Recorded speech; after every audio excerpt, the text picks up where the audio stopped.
Friends ఎలా ఉన్నారు? నేను బాగున్నాను, మీరు బాగున్నారు అనుకుంటున్నా. Welcome to my channel Ramani's world. నేను ఈరోజు ములక్కాడ ఆవుపెట్టి కూర చూపిస్తానండి. ఇదిగోనండి, ములక్కాడలు ఇలా తరిగి కడిగేసుకుని పెట్టుకున్నాను. ఇగో చూసారా, ఈ సైజు తరుక్కుని ఇలా కడిగేసుకుని పెట్టుకున్నానండి. తర్వాత ఏం చేయాలంటే కొద్దిగా ఒక పెద్ద స్పూన్ బియ్యం తీసుకున్నానండి. అలాగే ఒక హాఫ్ స్పూన్ ఏమో ఆవాలు తీసుకున్నాను. 2 పచ్చిమిర్చి ముక్కలు గిల్లి పెట్టాను. తర్వాత ఏమో కొద్దిగా చింతపండు అండి, పెద్ద ఉసిరికాయ అంతా. ఇదిగో చూసారా, కొంచెం ములక్కాడకి ఎక్కువ పులుపు పట్టదండి, అందుకని ఈ కొంచెం నానబెట్టుకోవాలండి. ఇప్పుడు ఏం చేయాలంటే ఫస్ట్ ఇప్పుడు బియ్యం ఉన్నాయి కదండి, ఒక పెద్ద స్పూన్ బియ్యం అండి ఇవి. ఈ బియ్యంలో ఆవాలు వేసేసుకుందామండి. ఆవు పెట్టి కూర కదా, అందుకని అందులోని 2 ఎండుమిర్చి ముక్కలు వేసేసుకుందామండి. ఇందులో పచ్చిమిరపకాయలు వేయరండి. ఈ ఎండుమిర్చి కారంతో మనకు కూర కారం అవుతుంది.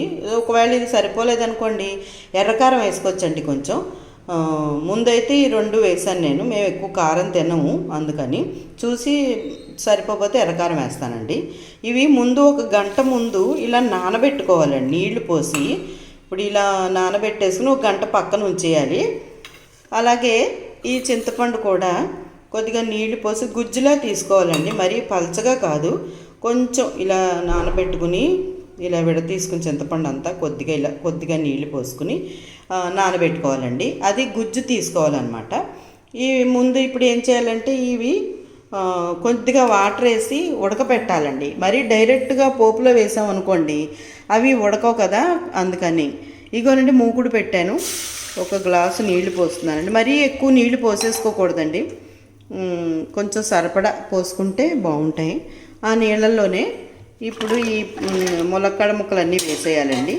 వేసేసి ఒక 10 నిమిషాలు వదిలేస్తే కొంచెం మెత్తబడతాయండి. మరీ మెత్తగా అయిపోకుండా కొంచెం మెత్తబడిన తర్వాత స్టవ్ ఆఫ్ చేసేసుకోవాలండి. ఆఫ్ చేసేసుకుని నీళ్ళన్నీ వంచేసుకుని అప్పుడు పోపు పెట్టాలండి. ఆ పోపులో కరివేపాకు, పోపు అంతా మీకు తెలుసు కదండి, నేను అప్పుడు మళ్ళీ మీకు చూపిస్తాను. ఈలోగా ఇందులో ఇప్పుడు కొద్దిగా పసుపు ఉప్పు వేస్తానండి. వేసి ఒక మూత పెడతాను. ఉడుకుతూ ఉంటుంది. ఉడికిన తర్వాత ఒక 5-10 నిమిషాలకు ఒకసారి చూసుకుంటే అది మెత్తపడితే తీసేసుకోవడమేనండి. చూపిస్తానండి ఇది ఉడికిన తర్వాత. చూద్దామండి ఇప్పుడు ములక్కాడ ఎలా ఉడికిందో చూద్దాం. ఇదిగోనండి,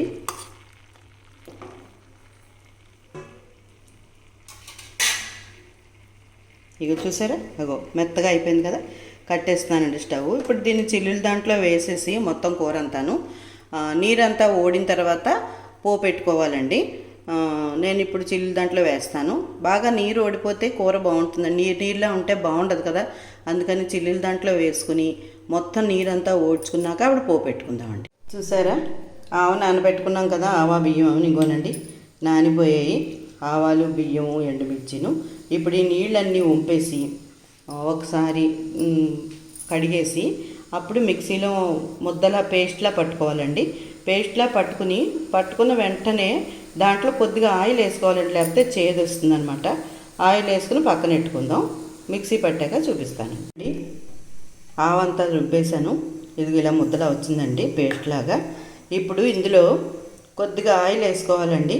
ఇదిగో చూసారా, ఇలా ఆయిల్ వేసుకుని ఓసారి కలిపేసుకున్నాం అనుకోండి అప్పుడు చేదెక్కకుండా ఉంటుందండి. లేదంటే చేదెక్కిపోతుందండి ఇది పెట్టుకునే టైంకి. అంటే కొంచెం ఉడికి ఒక్క పెసర చల్లారాక ఆవు పెట్టుకోవాలండి. వేడి మీదుగా ఉంటే ఆవుకి చేదొచ్చి గుణం ఉందన్నమాట అండి. ఇదిగోండి చింతపండు గుజ్జు తీసి పెట్టుకున్నాను. ఇదిగో కరివేపాకు. ఇప్పుడు పోపు వేసుకుందామండి. ఇదిగో మూకుడు పెట్టాను, స్టవ్ అంటించి ఇప్పుడు ఆయిల్ వేసుకుందాం. ఎక్కువ కూడా ఆయిల్ అక్కలేదండి, కొద్దిగా సరిపోతుంది. కొంచెం వేడెక్కితే ఆయిల్ కొద్దిగా ఇంగు వేసుకుందామండి ముందు. ఇదిగోనండి కొద్దిగా ఇంగు వేసాను. తర్వాత కొద్దిగా శనగపప్పు అండి. ములక్కాడలు ఎక్కువ లేవు కాబట్టి పోపు కూడా ఎక్కువ అక్కలేదండి. ఇదిగో కొద్దిగా మినప్పప్పు అండి, కొద్దిగా ఆవాలు, కొద్దిగా జీలకర్ర,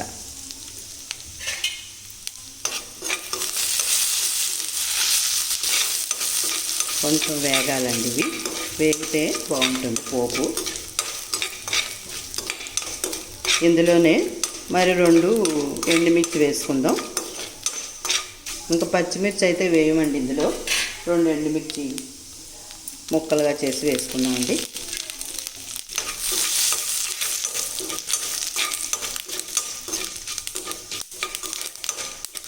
వేగిపోయిందండి పోపు అంతా.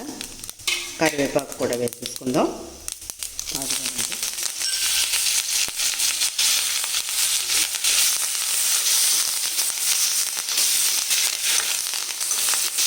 మొత్తం పోపు అంతా వేగిపోయిందండి. ఇప్పుడు ములక్కాడ ముక్కలు కూడా వేసేసుకుందామండి. ఇదిగో ఆరబెట్టి ఉంచానండి. చిల్లుల దాంట్లో వేసి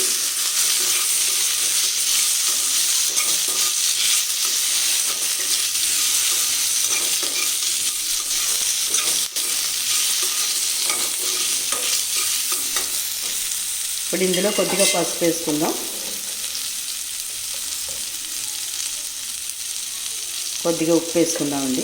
ఇందాక కొంచెం ఉడికేటప్పుడు ఒక పెసర వేసాను నేను, అందుకే కొద్దిగా వేస్తున్నానండి. కొద్దిగా ఉప్పు వేసుకుందాం.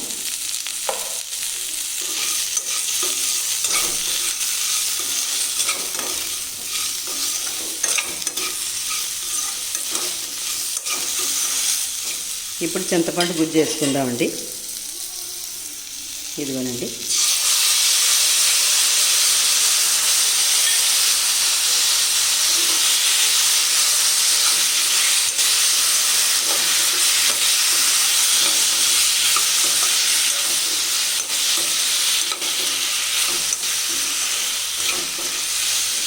ఇప్పుడు ఆవ వేసుకుంటాం కదండి, అది వేసుకున్నప్పుడు గుజ్జులా వస్తుందండి.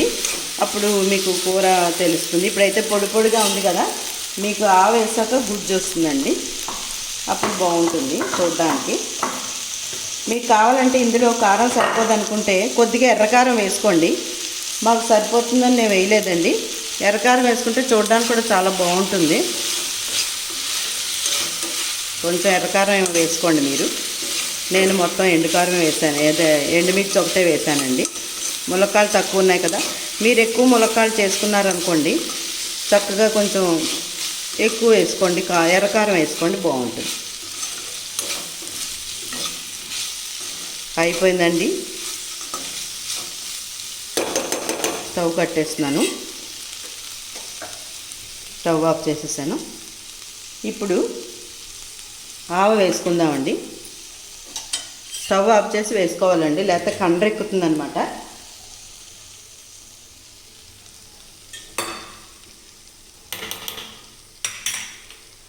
ఇదిగోనండి, ఈ ఆవు మొత్తం వేసేస్తున్నాను. అంటే ఇంత ఆవు కాదు కదండి, ఇందులో బియ్యం ఉన్నాయి కాబట్టి మీకు అలా ఉంటుంది. కొద్దిగా నీళ్ళు వేసుకుని మొత్తం వేసేసుకోవాలండి. ఇలాగా కొద్దిగా అలా వేసుకుంటే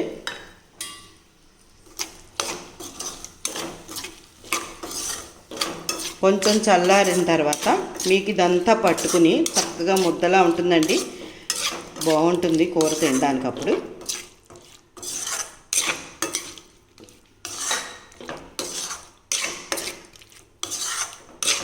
ఇదిగోనండి, కాసేపటికి ఇంకా ముద్దలా వస్తుందండి.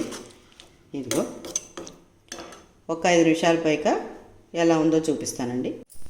ఇదిగో చూసారా, కూర అంతా ఇలా దగ్గర పడిపోయింది. ఇదిగోనండి, ఇలా వచ్చిందనమాట. ఇలా అన్నంలో కలుపు తింటే చాలా బాగుంటుందండి కూర. పూర్వం మా బామ్మగారు మా అమ్మగారు వాళ్ళందరూ చేసేవారు. ఇవన్నీ మానేసాం కానీ మళ్ళీ ఇప్పుడు ఒక్కొక్కటి గుర్తుకొస్తున్నాయండి. పాత రోజులు, ఆ పాత రుచులు కూడా చూద్దాం. అసలు మళ్ళీ మర్చిపోయాం కదా అని చెప్పేసి ట్రై చేస్తున్నానండి నేను.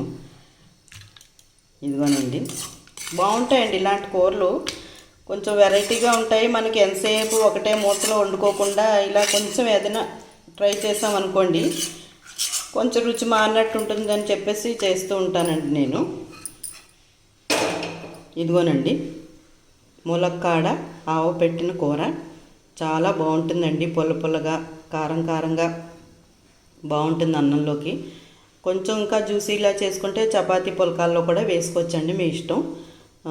ఈ వెరైటీ కూడా ట్రై చేయండి ఫ్రెండ్స్. ఎంతసేపు టమాటాను జీడిపప్పు వేస్తూ చేస్తూ ఉంటానండి నేను. అలా కాకుండా ఉల్లికారం కూడా చేస్తూ ఉంటాను. ఇప్పుడు ఇవాళ ఇలా ట్రై చేద్దామని చేశాను అనమాట. మీకు నచ్చిందా ఫ్రెండ్స్ ఈ కూర? నచ్చితే కనుక మీరు కూడా ట్రై చేయండి, ఎంజాయ్ చేయండి ఫ్రెండ్స్ చేసుకుని. ఈ వీడియో కనుక మీకు నచ్చినట్లయితే లైక్ చేయండి, షేర్ చేయండి, సబ్స్క్రైబ్ చేయండి, కిందనున్న గంట బెల్ ప్రెస్ చేయండి. ప్లీజ్ సబ్స్క్రైబ్ అండి.